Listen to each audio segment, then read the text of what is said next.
Eu hoje vou falar de censura e de censura nas redações e nas redações de esquerda, como é esse caso aqui do jornalista americano radicado no Brasil, o Glenn Greenwald. O Glenn Greenwald, ele se diz censurado pelo site The Intercept, que ele criou e também dirigia aqui no Brasil e nos Estados Unidos. Só que essa censura ao Greenwald foi feita não só pela redação inteira, ou quase toda a redação do Intercept, como também foi defendida pela jornalista autor desse livro aqui, A Doutrina do Choque, a ascensão do capitalismo de desastre. Chama-se Naomi Klein. Ora, isso aqui é uma bíblia, não é? Para entender todo o esquemão americano e, sobretudo, da Universidade de Chicago, com seus Chicago Boy, em que está incluído o nosso ministro da Economia, o Paulo Guedes.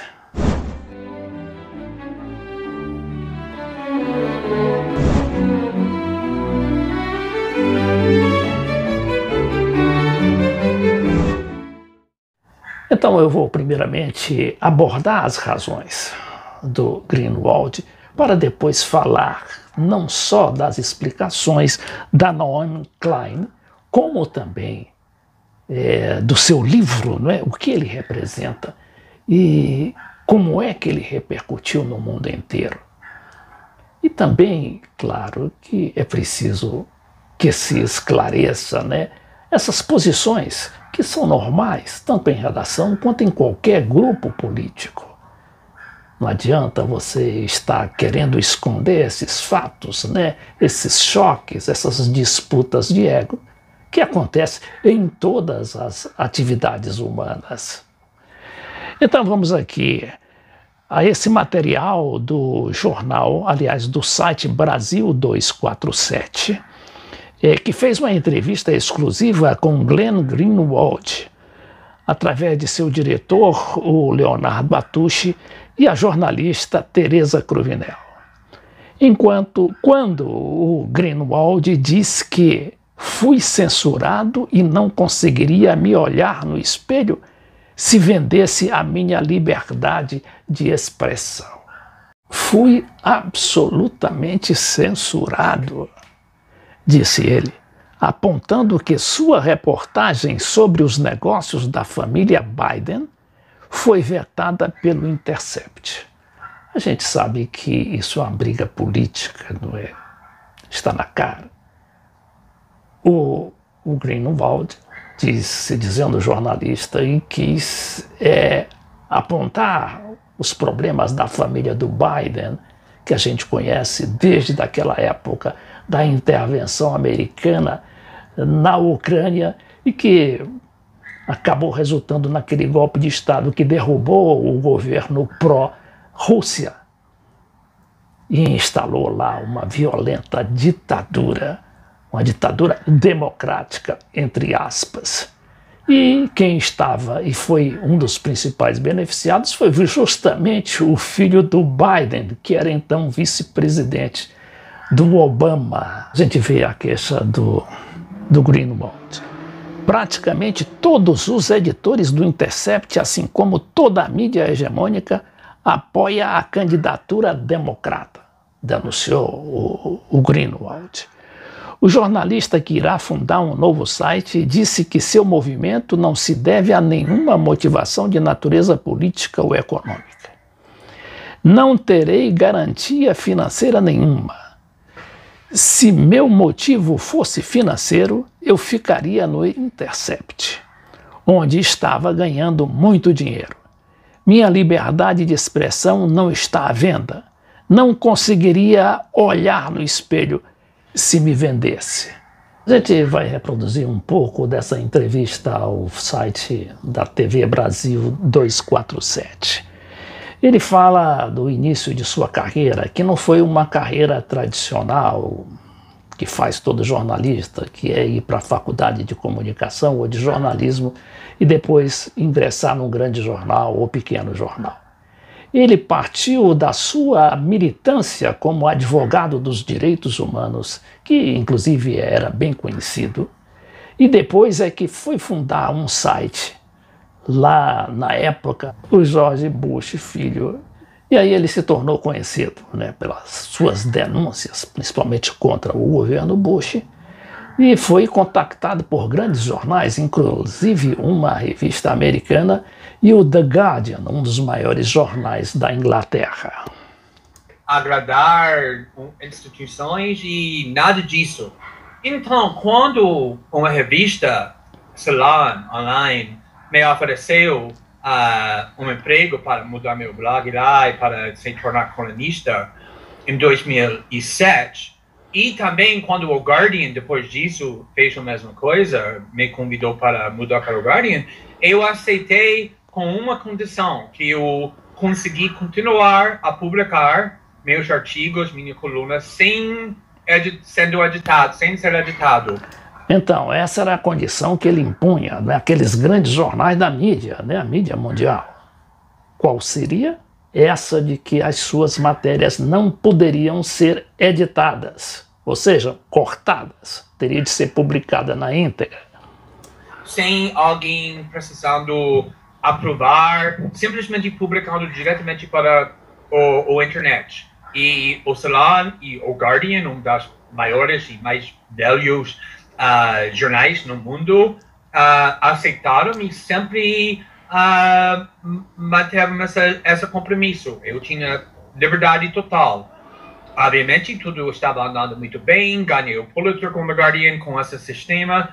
Então, quando eu saí do Guardian, no meio da reportagem do Snowden, para fundar com 2 outros jornalistas um novo veículo das notícias, obviamente, eu não fiz isso para aceitar mais limitações na minha liberdade jornalística do que eu tinha durante todos esses anos. Muito pelo contrário, eu fundei esse veículo para garantir e proteger essa mesma liberdade editorial e jornalística para outros jornalistas também. Queria convidar e contratar outros jornalistas e falar, você deveria ter essa mesma liberdade. E por 7 anos no Intercept funcionava muito bem assim.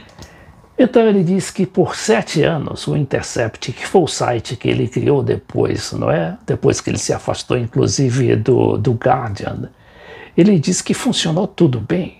E agora houve o problema dessa censura à sua matéria. O Greenwald é muito importante, né, para a política brasileira principalmente. A gente já não fala nem na denúncia que ele fez a partir dos documentos trazidos à tona pelo Edward Snowden, hoje exilado na Rússia.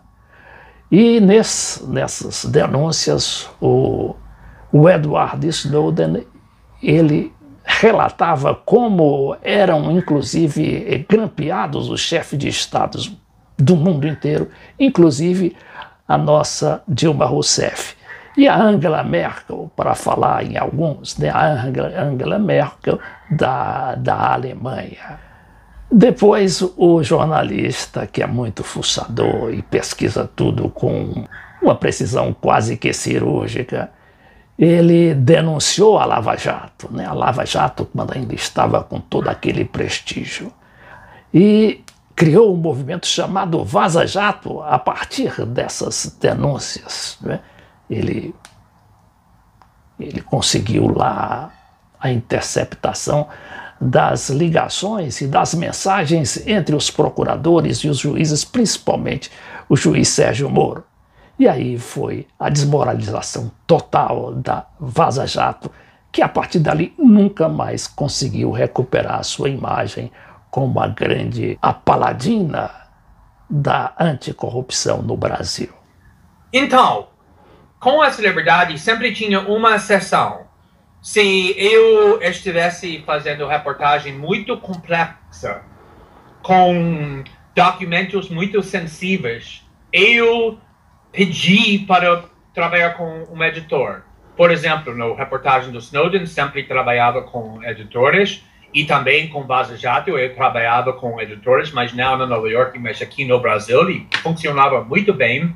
Mas além dessa caso muito estreita, muito raro, eu sempre publiquei meus artigos diretamente para a internet e nunca tinha um problema, ninguém me forçou para corrigir nada que eu publiquei, porque nunca fiz um erro grande.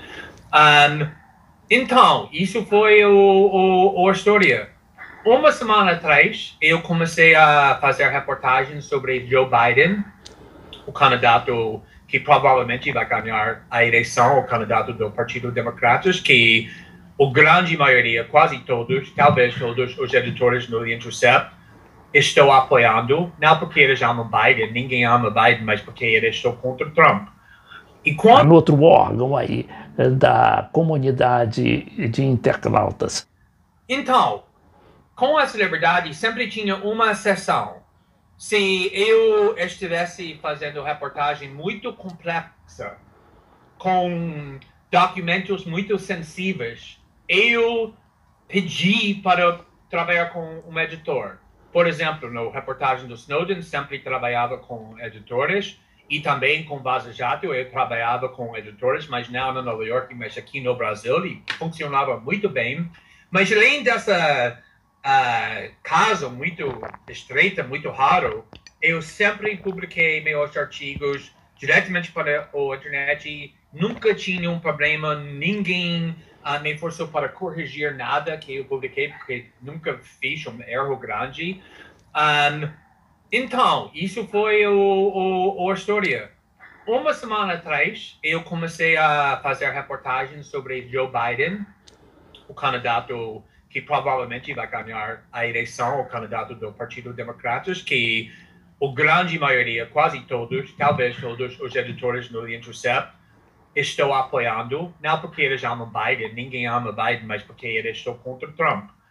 E quando eles ouviram... É importante aqui essa informação que ele dá. Ele diz que os jornalistas todos da Intercept, menos ele. Ele não diz que ele está apenas atuando como jornalista, ou seja, como apurando a informação sem envolvimento político, o que é um pouco difícil, porque todos nós, né, somos humanos e acabamos de uma maneira ou de outra pendendo para um lado. Então ele diz que os jornalistas eles são agora a favor do Biden, não porque sejam apoiadores do candidato democrata, mas por ser o candidato Joe Biden, o homem que pode desbancar o Trump.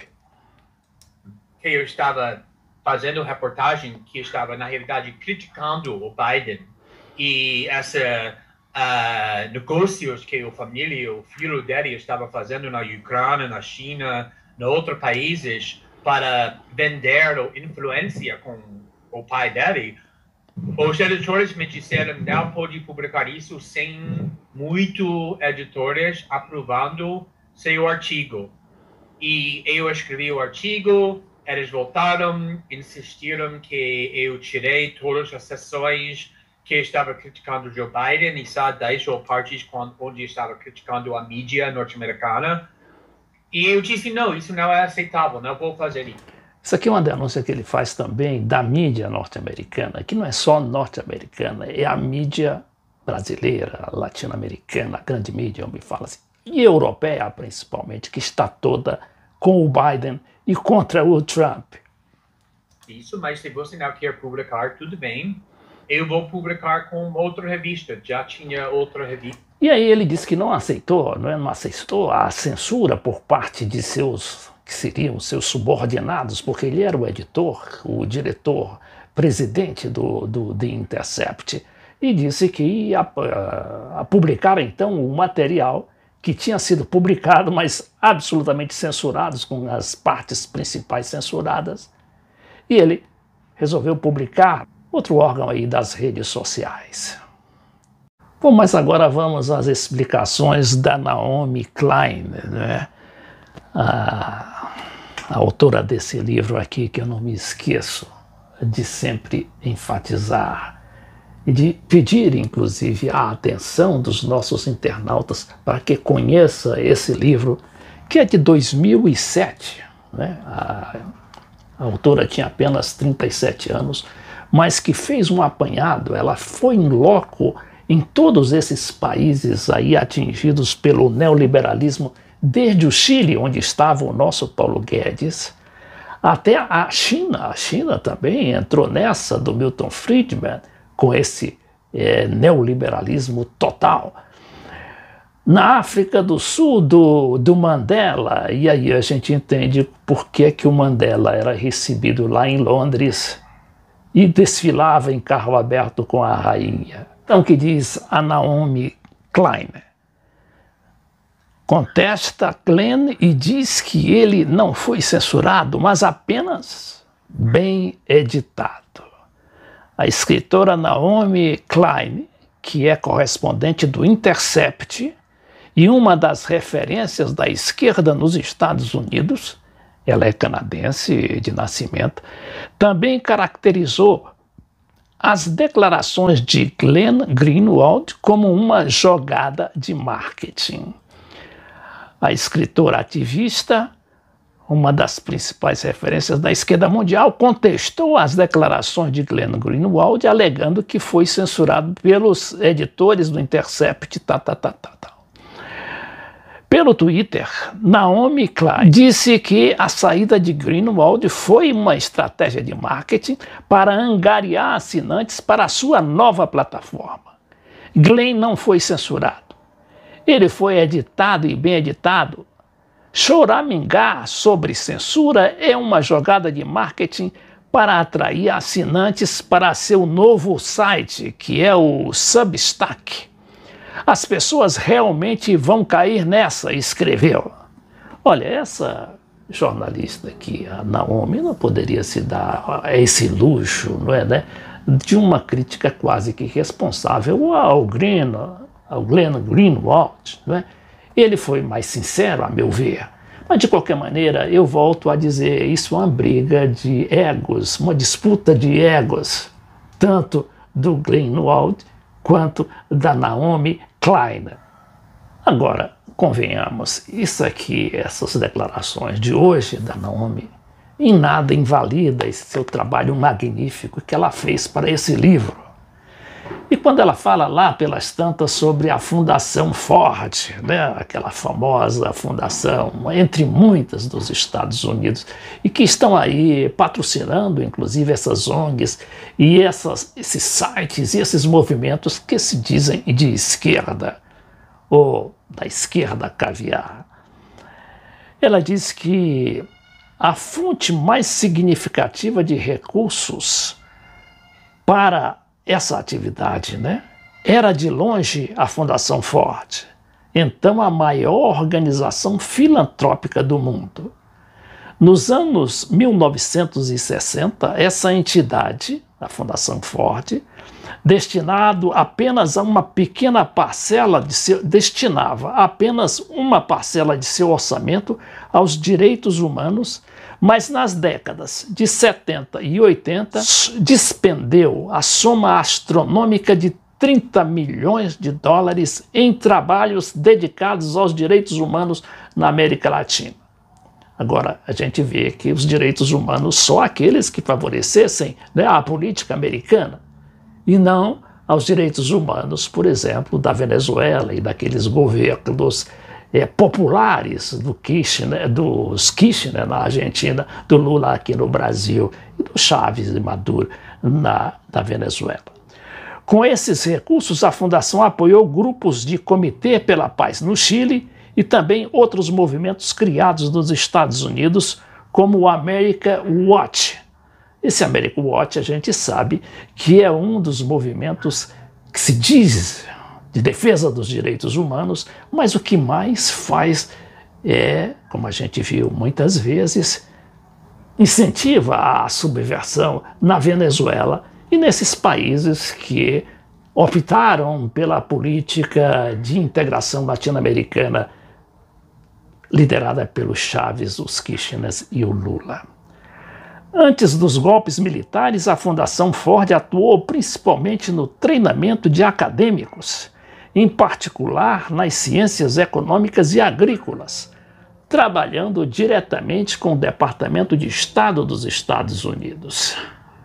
Frank Sutton, o vice-presidente da divisão internacional da Ford, explicou assim a filosofia da organização.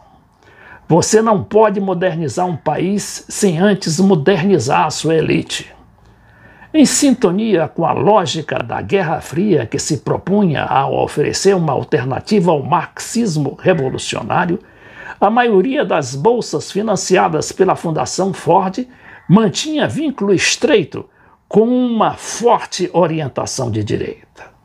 Os estudantes latino-americanos foram mandados para diversas universidades dos Estados Unidos, assim como foram destinados financiamentos para a implantação de programas de pós-graduação em inúmeras universidades latino-americanas, inclusive as maiores instituições públicas, notórias pela sua reputação esquerdista.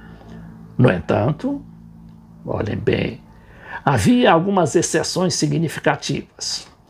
Como foi discutido antes, a Fundação Ford foi a primeira financiadora do programa de pesquisa e treinamento para a América Latina da Universidade de Chicago, do qual saíram centenas de garotos Chicago latinos, os famosos Chicago Boy, inclusive o nosso Paulo Guedes. A Ford também financiou um programa paralelo na Universidade Católica de Santiago, destinado a atrair alunos de graduação em economia dos países vizinhos, para estudar com os garotos de Chicago, ou seja, os Chicago Boy, e isso transformou a Fundação Ford, intencionalmente ou não, na fonte de recursos mais importantes para a disseminação da ideologia da Escola de Chicago em toda a América Latina, mais relevante ainda do que o governo dos Estados Unidos. Bom, essa aqui é a Naomi que eu conheço e a Naomi de quem eu gosto. Eu espero que ela continue a fazer essas denúncias, apesar dessa briga com o Greenwald, que eu não quero me meter de nenhuma maneira.